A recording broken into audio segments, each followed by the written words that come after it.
50 pounds of ryegrass seed. It's hard to believe those teeny weeny little bitty seeds go weigh this much, but you get your money's worth with a 50-pound bag of ryegrass seed. We're going out there today. Today is what, September 14th. The 14th, and it takes about 2 weeks for this ryegrass to come up. But it's been a little hotter than I should be planting it, really, or throwing it out, and it's. But hopefully it's supposed to rain next week. But I'm gonna go ahead and put it out this weekend. At least I'll have it on the ground and everything. When I put this out, I just put out the seed. I used to always put out the seed and fertilizer. For one thing, that gets really expensive. Another thing too is, I usually only use 13, 13, 13.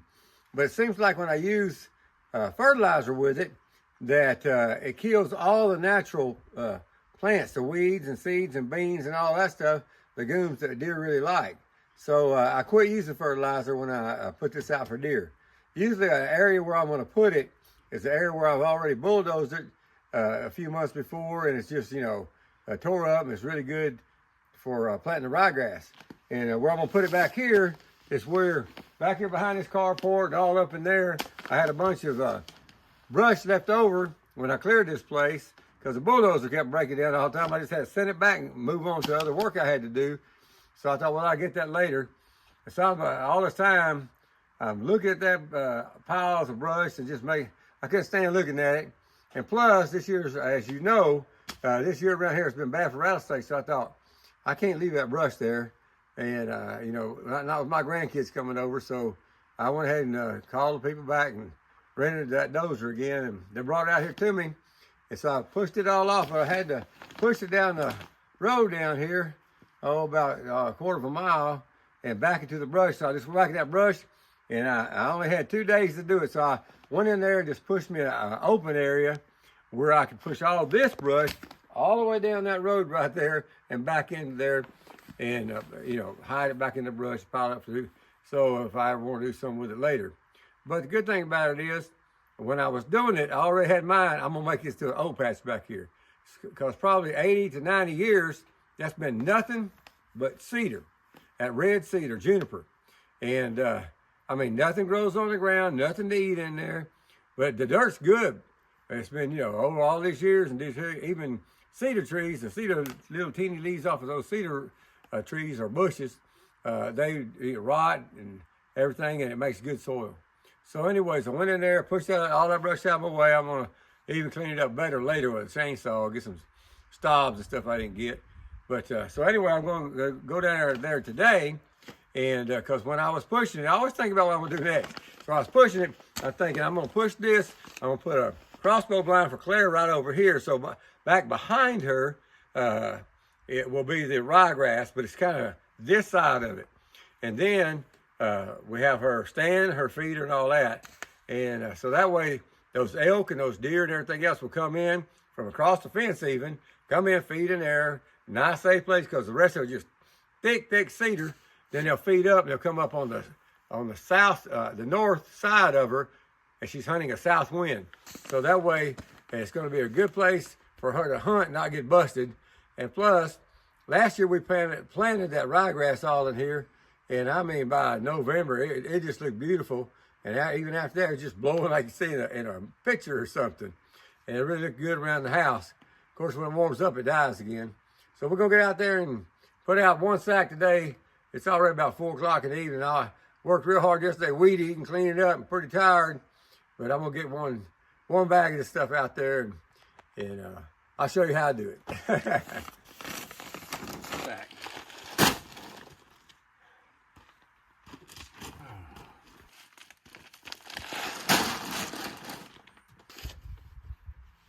I should be grabbing this corn and throwing it in that four-wheeler, making you think I'm a good, big, old, strong guy. But that ain't the truth. I used to be.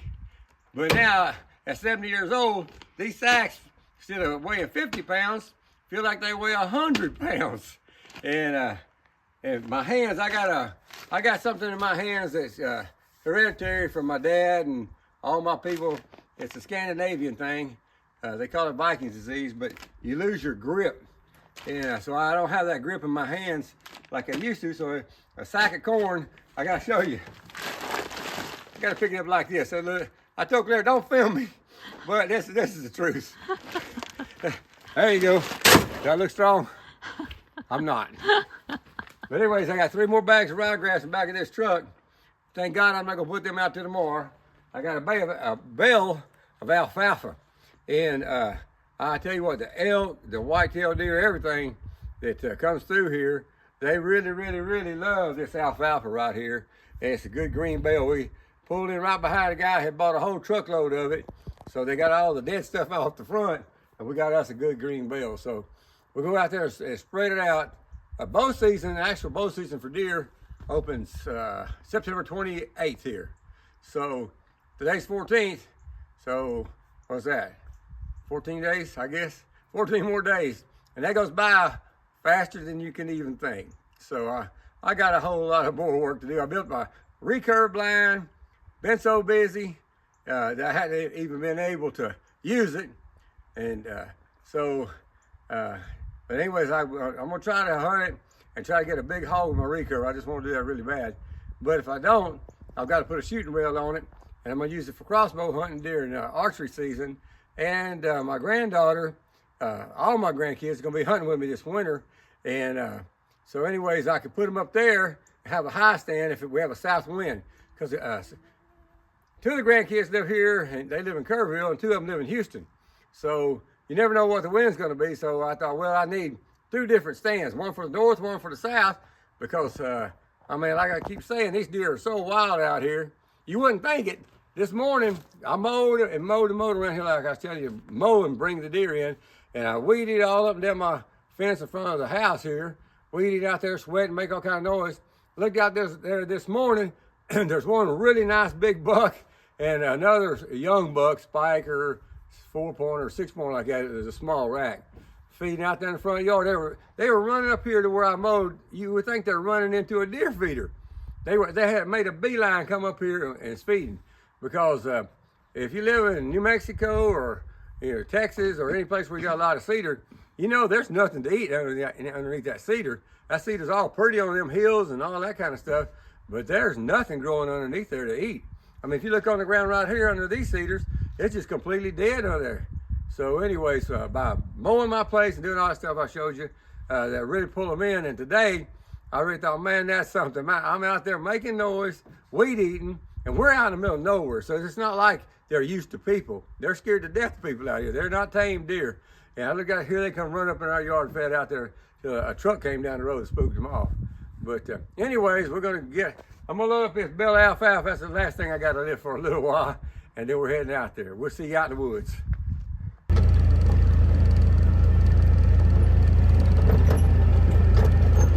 What I do, I used to have one of them hurdy-gurdies, a little cedar bag you put on your back and all that.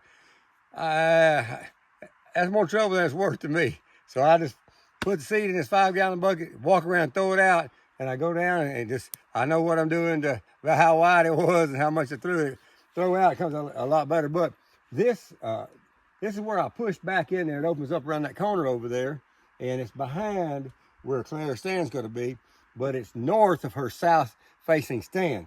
If you look right here, that's from last night. I don't know if you can see that right there. Mm-hmm. But those are elk tracks right there. There's deer tracks and elk tracks already going up to Claire's stand where we've been feeding up there, and cleaned it up back in there so they have a lot better way to get through all this cedar out here. But I guess it'll be really exciting. I'm gonna throw out some seeds and show you how to do it.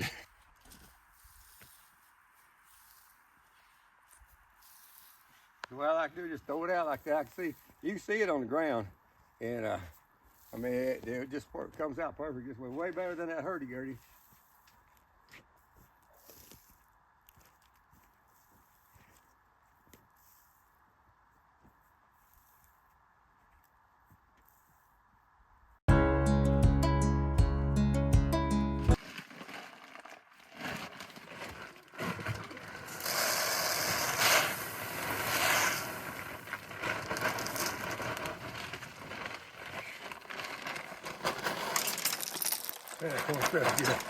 I like that apple corn, so does the deer.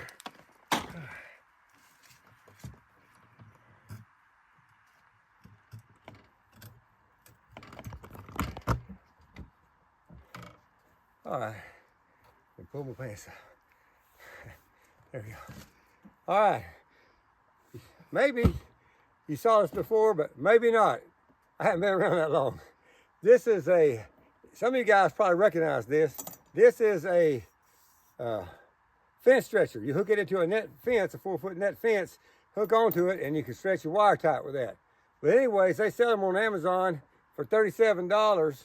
If you're gonna hang up a 30-gallon deer feeder, this is way better than anything else that you can find. Because look here, see how I can just hang my chain right on here, and they're spread out like this. So you got plenty of room to open your lid or take the lid off, whatever you want to do. And it's not straight up where you got to fight that lid to get on and off. So whatever kind of feeder you're gonna hang up, if it's a 30-gallon feeder, I wouldn't recommend hanging a 55-gallon feeder unless you got a 6-inch pipe to hang it on. If it's full of corn, it's just not safe.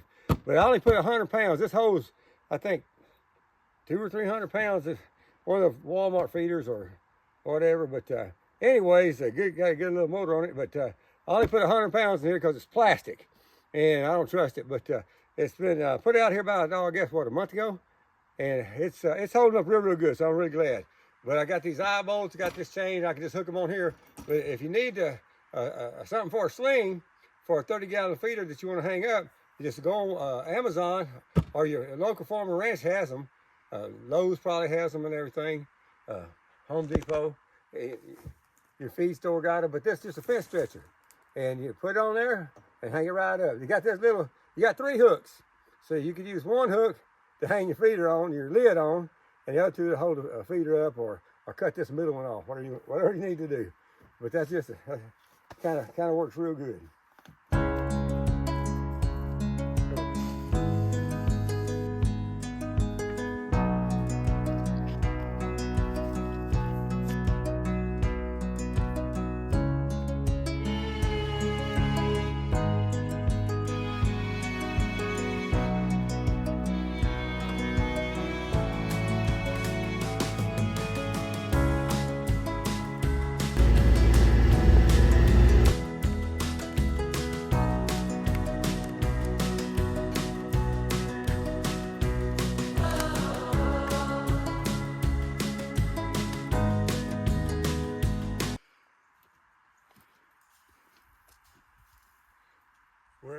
This is where I hunt right here, and this is where the grandkids hunt. They all want to hunt with Papa. Even my daughter, my grown daughter, this is where she hunts with me over here. But anyways, we bought 1 bale of hay today. Everything's really green, and we've, as you see, we've been doing mowing. Good thing about mowing, what you create when you mow is beans, legumes, and grass sprouts and things like that, and they last all year long. You mow it, and then you've got your food plot year round. But all the animals love alfalfa. And even as green as it is right now, there's plenty to eat out there. You put this alfalfa out, and they're going to come and hit it. I mean, especially the big bucks and elk. Right now, I found in my yard this morning, came out, looked out here earlier, and they hadn't even hit the corn at all, which doesn't surprise me, but there's big old acorns everywhere. So this year, it's going to be good for the deer and not so good for the hunters, but that's all right, because we always got next year. Take good care of them. But anyways, I'm just throwing this out right here. Yeah. Claire always laughs at me the way I put it out. She goes, yeah. I said, babe, is there a better way? But anyways, there you go.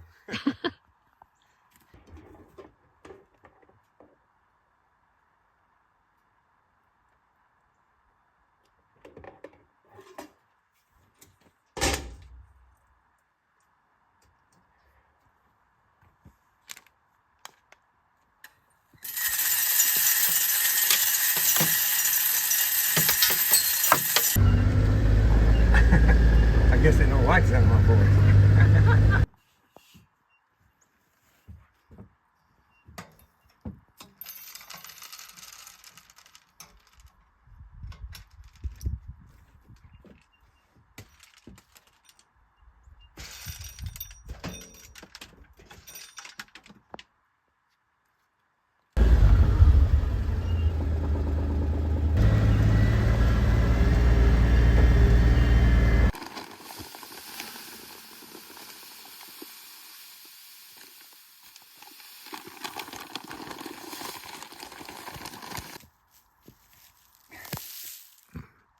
I forgot to say a while ago, or tell you a while ago, you know, in Texas Hill Country, everybody uses alfalfa.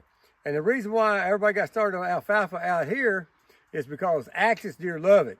And before the freeze, before they trapped all the axis, there was thousands and thousands of axis in this part of the world. There's still a few, but not like it was. But that's where everybody out here, really, the hunters coming to hill country, always picked up alfalfa and put it out. White-tailed deer love it too, we found out. This is years ago. And, you know, it's parts of Texas, other parts of Texas, like East Texas, over around Hollisville and places like that, which is not, it's more like almost south a little bit, not deep south, but it's not east. But anyways, people really don't use alfalfa over there. They don't use it in East Texas. But the deer are deer everywhere. And no matter where you're hunting, whether you're in Texas or any other state, they love alfalfa. So it's good for them. It's a good attractant. It brings them in. And the big bucks really take over a feed pen. That's their feed pen. That's their alfalfa. The only thing they'll give away to is, you know, another big buck or elk or something like that. But anyway, so that's our last feeder here today. It's been so nice, so dry and windy and cool. You can probably tell it is hot and it is humid today. And so hopefully, with putting a little bit, I just started the ryegrass today. I'm gonna finish up Monday. But anyways, it's hot and humid out here. So this is our last job we gotta do today. I'm gonna get this thrown out. We're gonna go back to the house, and I think she got me some coconut pie. So that's what I'm looking forward to.